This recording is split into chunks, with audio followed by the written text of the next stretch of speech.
Песню покажу. Песня называется «Небо».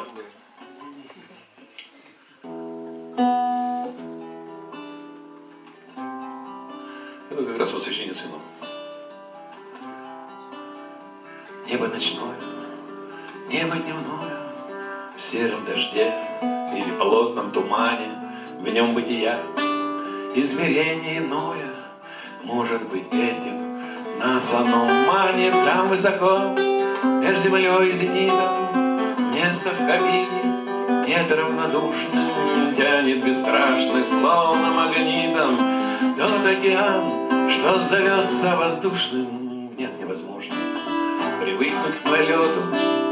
Люди не ангелы, даже не птицы, значит готовы к любым переплетам, зная, что заново им не родиться. Там высоко принимает зачеты строгий парей, круговерти радушные выдаст по полной за наши просчеты. Тот океан, что зовется воздушным, с небом шутить нахлебаешься горя.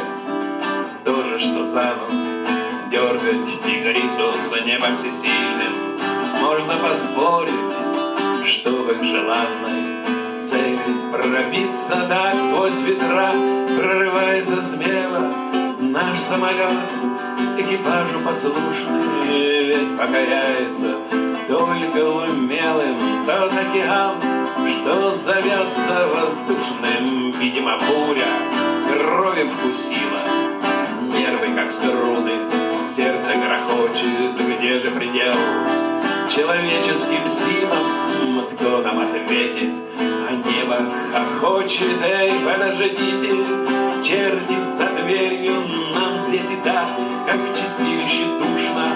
Каждого должен на прочность проверить тот океан, что зовется воздушным. Небо ночное, небо дневное, в сером дожде или болотном тумане, в нем бытия, измерение иное, может быть этим нас оно манит. Там высоко, между землей и зенитом, место в кабине нет равнодушно, тянет бесстрашный, словно магнитом. Тот океан, что зовется воздушным.